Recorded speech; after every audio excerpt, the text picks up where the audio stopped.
Assalamualaikum warahmatullahi wabarakatuh.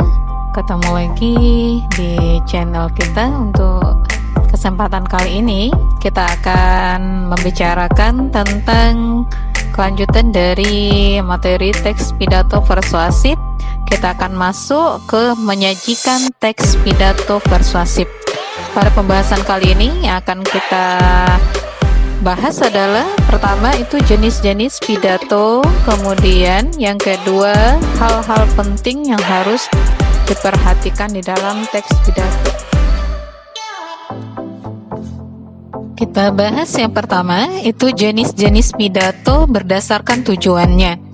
Jenis pidato berdasarkan tujuannya, pertama ada pidato persuasif. Pidato persuasif ini sebagaimana sudah kita bahas pada pertemuan sebelumnya, pidato persuasif itu adalah pidato yang bersifat mengajak atau membujuk agar orang yang mendengar apa yang kita sampaikan itu ikut serta ataupun melakukan sesuai dengan yang ingin kita tujukan. Kemudian yang kedua itu ada pidato informatif atau instruktif. Pidato ini bersifat memberitahu atau mengabarkan untuk menambah pemahaman pendengar ataupun informasi yang disampaikan. Contoh, pidato penyakit penerus bangsa.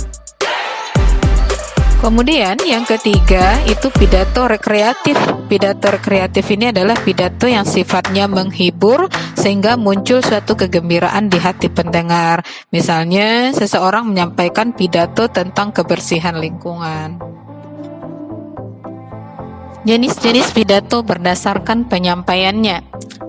Berpidato ini dapat dilakukan oleh siapa saja, di mana saja, kapan saja, ataupun dalam peristiwa apa saja. Berikut ini metode pidato yang dapat kita gunakan saat berpidato. Yang pertama ada namanya impromptu, atau dia berpidato itu secara spontanitas, itu menyampaikan tanpa ada persiapan terlebih dahulu. Kemudian yang kedua itu adalah menghafal. Menghafal ini metode yang digunakan itu dengan cara menghafal apa yang akan kita sampaikan di saat nanti penampilan berpidato. Kemudian yang ketiga itu metode naskah. Untuk metode naskah ini pembicara itu membacakan naskah pidato yang ada di depannya. Yang terakhir itu ada ekstemporan. Ekstemporan ini adalah pembicara hanya membuat poin-poin penting atau inti-inti yang akan disampaikannya, yang nanti itu dikembangkan itu dengan opini dari orang yang berpidato itu sendiri. Baiklah, pembahasan terakhir kita pada kesempatan kali ini itu adalah hal penting yang harus diperhatikan dalam berpidato. Ya, jadi ada beberapa hal yang harus kita perhatikan ketika kita menyampaikan pidato itu sendiri. Yang pertama yang harus kita perhatikan adalah penguasaan materi. Jadi materi yang akan kita sampaikan itu kita sudah tahu atau kita sudah pahami, meskipun nanti tergantung metode yang kita gunakan, apakah kita menggunakan metode hafalan ataupun dia nanti menggunakan metode naskah. Kemudian yang kedua itu berpenampilan menarik. Kenapa kita harus berpenampilan menarik? Karena harapannya ketika kita menyampaikan pidato, audiens itu fokusnya kepada kita, dibantu dengan penampilan yang kita munculkan di sana.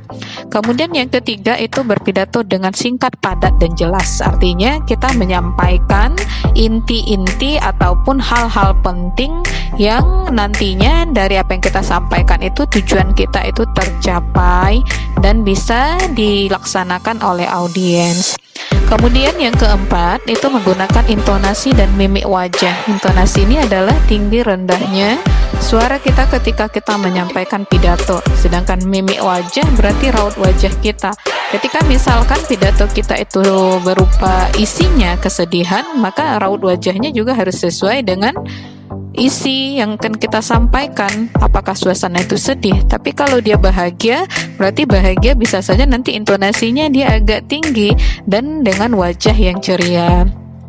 Yang kelima itu menggunakan gerakan tubuh yang wajar. Artinya gerakan tubuh ini harapannya bisa membantu penyampaian kita dalam berpidato. Yang keenam, hindari ketegangan atau grogi. Jadi biasanya kalau kita bisa menggunakan gestur ini, grogi kita akan bisa dia hilang ya. Yang ketujuh itu menggunakan bahasa yang baik, karena salah satu ketertarikan orang mendengarkan kita berpidato itu dari bahasa yang kita gunakan.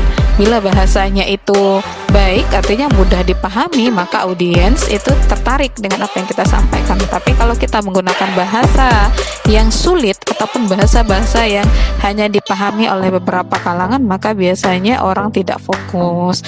Yang kedelapan itu jangan terpaku dengan teks ya, meskipun nanti kita menggunakan metode naskah, tetapi kita jangan sampai seperti orang membaca, tetapi tetaplah fokus kepada audiens agar audiens juga memberikan respon yang baik. Baik, demikianlah penyampaian materi kita untuk kesempatan kali ini. Mohon maaf dan semoga apa yang disampaikan bermanfaat. Terima kasih. Assalamualaikum warahmatullahi wabarakatuh.